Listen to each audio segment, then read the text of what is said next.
दोस्तों science biology के क्रम में आज हमारे जो चर्चा का विषय है वो पादप हार्मोन या प्लांट हार्मोन है।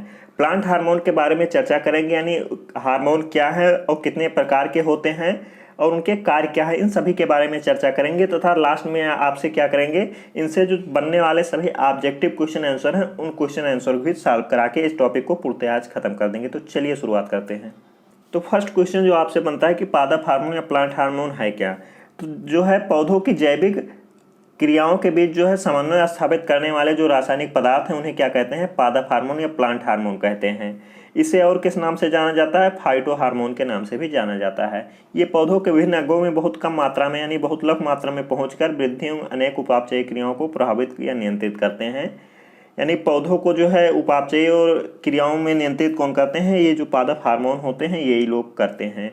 इसके संश्लेषण का स्थान जो इसके क्रिया क्षेत्र से दूर होता है, यानी बनते कहीं और हैं और क्रियान्वित कहीं और होते हैं। तथा यह विषण द्वारा पौधे के प्रत्येक भाग या क्षेत्र में पहुंचते हैं, यानी किस क्रिया द्वारा, विषण द्वारा जो है पौधे के प्रत्येक क्षेत्र में पहुंच के क्रियान्वित होते हैं। बहुत से कार्बनिक यौगिक जो पौधों से उत्पन्न नहीं होते परंतु जो है पादप हार्मोन की तरह ही कार्य करते हैं, उन्हें भी क्या कहते हैं, वृद्धि नियंत्रित पदार्थ या ग्रोथ जो है रेगुलेटर्स जो है कहा जाता है फ्रेंड्स। अब आइए जानते हैं कि कितने प्रकार के होते हैं। तो रासायनिक संगठन तथा कार्य विधि के आधार पर जो है हार्मोन कितने प्रकार के होते हैं, प्रमुख जो है 5 प्रकार के होते हैं। कौन कौन सा है, ऑक्जिन है, जिबरेलिन्स है, साइटोकाइनिन है, एब्सिसिक एसिड है और एथिलीन है। फ्रेंड्स यहाँ पे बता दें कि ऑक्जिन यहाँ पे कहीं कहीं हिंदी में ऑक्सिन भी लिखा मिलेगा और जिबरेलिन्स क्या मिलेगा, जिबरेलिन या जिबरेलिन्स भी हिंदी में लिखा आपको मिलेगा, तो घबराइएगा नहीं। आइए फर्स्टली हम लोग ऑक्जिन या ऑक्सिन हार्मोन के बारे में पढ़ते हैं कि ये क्या होते हैं। तो ऑक्जिन कार्बनिक यौगिक का समूह जो पौधों के कोशिका विभाजन सेल डिवीजन में तथा कोशिका दीर्घन यानी सेल एलुग्रेशन में भाग लेते हैं। तने में जिस ओर ऑक्जिन की अधिकता होती है उस ओर वृद्धि अधिक होती है। देखिए प्रमुख बात यहाँ पे सामने निकल के आई कि जिस ओर पौधों के जिस ओर भाग में ऑक्जिन की अधिकता होगी उस ओर क्या होंगे, वृद्धि अधिक होगी। लेकिन एक और बात यहाँ निकल के आप ही सामने कि जड़ में अगर इसकी अधिकता ज़्यादा हो जाए तो वृद्धि कम होती है। यानी अगर कार्य देख लें इसके कार्य क्या क्या है, कार्य आपको से समझ में आ जाएगा। यानी ऑक्जिन जो है कोशिका दीर्घन या स्तंभन या तने की वृद्धि में भाग लेते हैं, यानी वृद्धि हार्मोन इन्हें जाना जाता है। जड़ की वृद्धि के लिए नियंत्रित करते हैं, यानी अभी आप लोगों ने देखा कि ये जो है क्या करते हैं, जड़ में इसकी अधिकता वृद्धि को कम करते हैं, यानी जड़ की वृद्धि में नियंत्रित करते हैं। ये बीज रहित फलों के उत्पादन में सहायक होते हैं। अगला जो है आपका कि पत्तियों के झड़ने तथा फलों के गिरने में ऑक्जिन का नियंत्रण होता है, यानी पत्तियों को झड़ने और फलों को गिरने में भी क्या होता है, ऑक्जिन का नियंत्रण होता है। गेहूं व मक्का के खेतों में ऑक्जिन जो है खरपतवार नाशक है, यानी प्रमुखता रूप से आप ये जान लीजिए कि ऑक्जिन जो है खरपतवार नाशक का भी कार्य करता है। अगला जो आपका हार्मोन है जिबरेलिन्स, जिबरेलिन्स इसके बारे में जानिए कि जिबरेलिन्स एक जो है जटिल कार्बनिक यौगिक है। कैसा है, एक जटिल कार्बनिक यौगिक है जिसका मुख्य उदाहरण क्या है, जिबरेलिक एसिड है। मुख्य उदाहरण इसका एक ही है, जिबरेलिक एसिड इसका मुख्य उदाहरण है इस हार्मोन का। अब इसके कार्य क्या क्या है इसको देख लेते हैं। कार्य की अगर बात करें तो जिबरेलिन्स जो है कोशिका विभाजन तथा कोशिका दीर्घन द्वारा तने को लंबा बनाता है, जिसके कारण पौधे जो है बृहद या बड़े आकार के हो जाते हैं।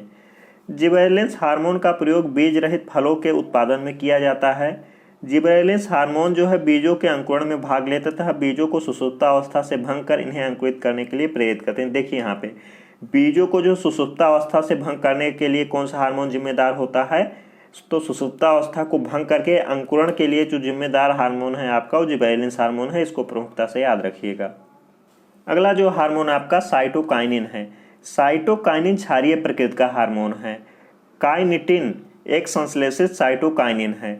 साइटोकाइनिन का संश्लेषण जड़ों के जो है अगले सिरे पे होता है, यानी जो लास्ट में सिरा होता है एकदम उस सिरे पे होता है जहाँ कोशिका विभाजन होता है, वहाँ पे इसका संश्लेषण होता है। इसके कार्य क्या हैं, तो इसके प्रमुख कार्य देख लीजिए। साइटोकाइनिन जो है कोशिका विभाजन के लिए एक आवश्यक हार्मोन है। कोशिका विभाजन के लिए एक आवश्यक हार्मोन, यानी अगर आपसे सीधे सीधे प्रश्न पूछा गया कि कोशिका विभाजन के लिए जिम्मेदार कौन है, तो प्रमुखता से आप लोग नाम लीजिएगा साइटोकाइनिन लीजिएगा। वैसे तो सभी लोग जो है थोड़ा थोड़ा जिम्मेदार होते हैं कोशिका विभाजन के लिए, लेकिन प्रमुखता से कौन जिम्मेदार होता है, साइटोकाइनिन। यह जो है ऊतकों एवं कोशिकाओं के विभेदन का कार्य करता है। साइटोकाइनिन पार्श्व कलिकाओं यानी लैटरल बड्स की वृद्धि को प्रारंभ करता है। साइटोकाइनिन बीजों को अंकुरित के लिए भी प्रेरित करता है। साइटोकाइनिन जो है बीजों के अंकुरित के लिए भी प्रेरित करता है फ्रेंड्स। अगला जो हार्मोन है आपका एब्सिसिक एसिड है। एब्सिसिक एसिड क्या है इसके बारे में जान लीजिए। तो यह एक वृद्धि रोधी हार्मोन है। जी हाँ फ्रेंड, यह क्या है, एक वृद्धि रोधी हार्मोन है, यानी वृद्धि को क्या करता है, रोकता है। एब्सिसिक एसिड पौधों की वृद्धि को क्या करता है, रोकता है। यह वाष्पोत्सर्जन की क्रिया द्वारा नियंत्रित रंध्रों को बंद करते हैं, यानी वाष्पोत्सर्जन की क्रिया ज़्यादा ना हो इसके लिए क्या करता है, रंध्रों को बंद करके जो है इस क्रिया को नियंत्रित करता है। आप लोगों को इसको प्रमुखता से ध्यान रखना है कि वाष्पोत्सर्जन की क्रिया को नियंत्रित कौन करता है, तो आपका एब्सिसिक एसिड करता है। यह बीजों तथा कलिकाओं को सुषुप्तावस्था में लाता है। यह क्या करता है, बीजों तथा कलिकाओं को सुषुप्तावस्था में लाता है। यह पत्तियों के झड़ने की क्रिया को नियंत्रित करता है फ्रेंड्स। यानी बीजों तथा कलिकाओं को सुषुप्तावस्था में कौन लाता है, आपका एब्सिसिक एसिड लाता है। और एब्सिसिक एसिड जो है पौधों से फूलों तथा फलों के पृथक्करण क्रिया को भी क्या करता है, नियंत्रित करता है। अगला जो आपका हार्मोन है एथिलीन है। एथिलीन जो है आप ध्यान रखिएगा कि एथिलीन जो है गैसीय रूप में पौधों में पाया जाने वाला हार्मोन है, यानी एकमात्र हार्मोन है जो गैसीय अवस्था में पाया जाता है। बहुत बार तो यही क्वेश्चन बन चुका है कि एथिलीन कैसा हार्मोन है। तो एथिलीन जो है गैसीय हार्मोन है एक प्रकार का। इसके द्वारा पौधों के अनुप्रस्थ लंबाई में वृद्धि होता है, परंतु यह जो है पौधों के अंतः लंबाई में भी वृद्धि को रोकता है। यानी अंतः लंबाई में वृद्धि को रोकता है और अनुप्रस्थ लंबाई में वृद्धि के लिए जिम्मेदार है। इस हार्मोन का निर्माण जो है पौधों के प्रत्येक भाग में होता है, यानी यही एकमात्र हार्मोन है जिसका निर्माण क्या होता है, पौधों के प्रत्येक भाग में होता है। इसके कार्य क्या हैं इसको देख लीजिए। तो एथिलीन को जो कार्य है, एथिलीन के द्वारा जो है पौधों की चौड़ाई में वृद्धि होता है। यह पौधों की पत्तियों को फलों झड़ने की क्रिया को नियंत्रित करता है, यानी पत्तियों में फलों के झड़ने की क्रिया को क्या करता है, नियंत्रित करता है। पौधों के विभिन्न भागों की सुषुप्तावस्था को समाप्त कर इसे अंकुरण के लिए प्रेरित करता है। यानी पौधों के जो प्रत्येक भाग से कलियां निकलती हैं उनको क्या करता है, उनको निकलने के लिए प्रेरित करता है प्रत्येक भाग से। एथिलीन फलों के पकने यानी राइपिंग में मुख्य भूमिका निभाता है। आप लोग इसको जरूर ध्यान रखिएगा, बहुत बार ये भी क्वेश्चन पूछा गया है कि फलों के पकने जो है राइपिंग में मुख्य भूमिका किसका है, तो एथिलीन हार्मोन है। एथिलीन हार्मोन इसके लिए जिम्मेदार है। यानी मोटे मोटे तौर पे इसमें आप लोगों को 3 बात जरूर ध्यान रखना है कि एथिलीन हार्मोन एक गैसीय हार्मोन है। फलों को पकाने के लिए कौन सा जिम्मेदार हार्मोन है, तो आपका एथिलीन हार्मोन है। और प्रत्येक पौधों के प्रत्येक भाग को सुषुप्तावस्था भंग करने वाला कौन सा हार्मोन है, तो ये भी एथिलीन हार्मोन है। अगर हार्मोन की बात करें तो हार्मोन जो है पौधों में 5 प्रकार का होता है, लेकिन ये भी एक अलग से दिया जाता है। देखिए इसके बारे में जान लीजिए। फ्लोरेजेंस जो है, फ्लोरेजेंस क्या है, फ्लोरेजेंस का संश्लेषण पत्तियों में होता है। कहाँ पे होता है इसका संश्लेषण, पत्तियों में होता है। तथा परंतु यह जो है फूलों को खिलने में मदद करता है। बहुत ही इंपॉर्टेंट बात है कि फूलों को खिलने में मदद करने वाला हार्मोन कौन सा है आपका, तो फूलों को खिलने में एकमात्र जो है फ्लोरेजेंस है। फ्लोरेजेंस यानी इससे याद रखिएगा, फ्लोरेजेंस फूलों को खिलाने वाला हार्मोन यानी फ्लावरिंग हार्मोन। इसका कार्य एक ही मात्र कार्य है कि जो है ये हार्मोन फूलों को खिलने में नियंत्रित होता है, यानी फूलों की फूल खिलने के लिए यह जो है नियंत्रित करता है, यही एकमात्र इसका कार्य है। तो हमने जो है पादप हार्मोन के सभी कार्य और हर चीज़ बता दिया है। अब आइए इनसे क्या क्या क्वेश्चन बनते हैं, इन क्वेश्चनों को जल्दी से देख लेते हैं बिना टाइम गंवाए। देखिए पहला क्वेश्चन आपके सामने है, निम्न में से कौन सा पादप हार्मोन है।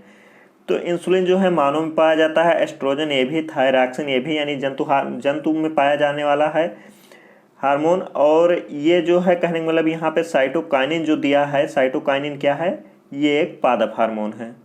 नेक्स्ट क्वेश्चन आपके सामने है 2,4-D क्या है। तो 2,4-D एकमात्र क्या है, खरपतवार नाशक है। एकमात्र नहीं कह सकते, कहने का मतलब 2,4-D क्या है, एक खरपतवार नाशक है। अगला जो क्वेश्चन है, हार्मोन के संबंध में निम्न में से कौन सा कथन सही है। पहला कथन आपसे कह रहा है यह एक विशेष कार्बनिक यौगिक है जो लघु मात्रा में वृद्धि एवं उपापचयी क्रियाओं को प्रभावित एवं नियंत्रित करते हैं। बिल्कुल सही बात है, हार्मोन का यह एक कार्य है। इन्हें वृद्धि नियंत्रक पदार्थ भी कहते हैं। बिल्कुल सही बात है।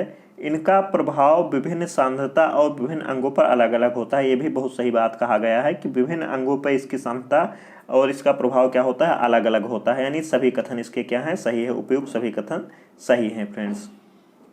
अगला जो क्वेश्चन है आपका, इंडोल एसिटिक अम्ल क्या है। तो इंडोल एसिटिक अम्ल जो है एक प्रकार का क्या है, ऑक्सिन या ऑक्सिन हार्मोन है।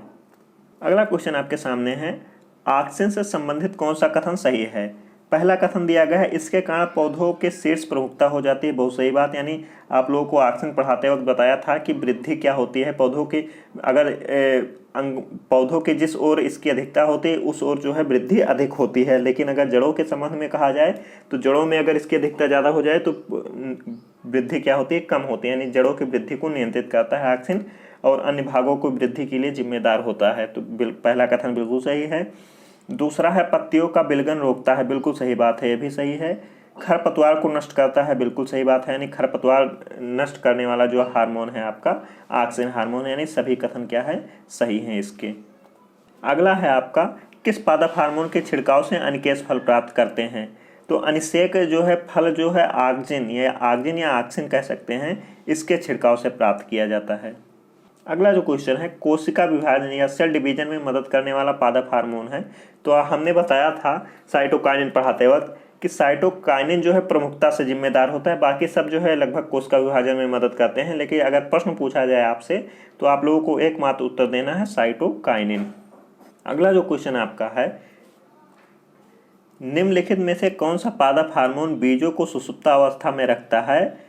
यानी बीजों को सुषुप्तावस्था में रखने वाला हार्मोन कौन है, यह आपसे पूछा गया है और पत्तियों के विलगन में मुख्य भूमिका निभाता है। तो एब्सिसिक एसिड पढ़ाते वक्त हमने इसकी चर्चा की थी। एब्सिसिक एसिड एकमात्र क्या है, हार्मोन है जो बीजों को क्या करता है, सुषुप्तावस्था में रखता है। अगला जो क्वेश्चन आपके सामने है, निम्नलिखित में से कौन सा एक प्राकृतिक फल पकाने वाला हार्मोन है। तो प्राकृतिक फल पकाने वाला एकमात्र हार्मोन क्या है, एथिलीन है, जो पौधों के प्रत्येक भाग में इसका निर्माण होता है। और यह एक क्या है, यह एक गैसीय हार्मोन है। ध्यान रखना, यह एक क्या है, गैसीय हार्मोन है। अगला जो क्वेश्चन है आपके सामने, प्रकाशानुवर्ती संचलन किसके द्वारा नियंत्रित किया जाता है। तो इसका भी नियंत्रण किसके द्वारा होता है, ऑक्सिन हार्मोन या ऑक्सिन हार्मोन के कारण होता है। अगला जो क्वेश्चन है, पादप वृद्धि हार्मोन जिब्रेलिन किससे निकाले जाते हैं। यानी अगर आपसे क्वेश्चन पूछा गया है, महत्वपूर्ण क्वेश्चन है कि जिब्रेलिन किससे, पादप हार्मोन जो है जिब्रेलिन किससे निकाले जाते हैं। तो यह किससे निकाले जाते हैं, कवक से निकाले जाते हैं। अगला जो क्वेश्चन है, पादप वृद्धि अनुमापन के साथ किस भारतीय वैज्ञानिक का नाम जुड़ा है। पादप वृद्धि अनुमापन के साथ किस भारतीय वैज्ञानिक का नाम जुड़ा है। तो जेसी बोस साहब का जुड़ा है। इसमें इनका कार्य जो है प्रमुखता से है, पादप वृद्धि अनुमापन में इनका जो है बहुत शानदार रिसर्च था, जेसी बोस जी का। अगला क्वेश्चन है, महत्वपूर्ण क्वेश्चन है, ऑक्सिनोमीटर का प्रयोग होता है। तो ऑक्सिनोमीटर का प्रयोग जो है वृद्धि मापने, यानी पौधों की वृद्धि मापने में इसका प्रयोग किया जाता है, ऑक्सिनोमीटर का। अगला जो क्वेश्चन है, बौने पौधों को किस अनुप्रयोग से लंबा किया जा सकता है। तो उसमें जो है ऑक्सिन हार्मोन के छिड़काव से जो है बौने पौधों को क्या किया जा सकता है, लंबा किया जाता है। क्योंकि ऑक्सिन पढ़ाते वक्त बताया था कि पौधे के जिस भाग में इसकी अधिकता होती है उस भाग में वृद्धि क्या होती है, अधिक होती है। परंतु जड़ के जिस भाग में अधिकता होती है उसमें क्या होता है, नियंत्रित, यानी जड़ के वृद्धि में नियंत्रित होता है। यानी ये एक क्या है, ये वृद्धि हार्मोन है कहने का मतलब। तो बौने पौधों की वृद्धि के लिए अगर बात की जाए तो ऑक्सिन ही इसके लिए ज़रूरत है। एक और क्वेश्चन आपके सामने, ये लास्ट क्वेश्चन है, पशुओं में हीमोग्लोबिन के सदस्य पौधों में कौन सा अंग होता है। तो पशुओं में हीमोग्लोबिन के सदस्य जो है पौधों में क्लोरोफिल पाया जाता है। क्या पाया जाता है, क्लोरोफिल पाया जाता है। तो पादप हार्मोन का सेशन समाप्त हुआ। इसके बारे में जो क्वेश्चन बनते थे उन क्वेश्चन को आप लोगों को करा दिया है। अगर आप हमारे चैनल पे नए हो तो चैनल को क्या कर लीजिए, चैनल को तुरंत ही सब्सक्राइब कर लिए, बेल आइकन दबा दीजिए। इससे क्या होंगे, लेटेस्ट वीडियो अपडेट आप लोगों को मिलते रहेंगे। प्रत्येक सुबह 5 बजे जो हमारे चैनल पे करंट अफेयर्स के भी क्वेश्चन जो है आते रहते हैं। कहने में प्रत्येक सुबह 5 बजे करंट के वीडियो आप लोग जरूर देखा कीजिए, बहुत ही महत्वपूर्ण होता है। Thanks for watching.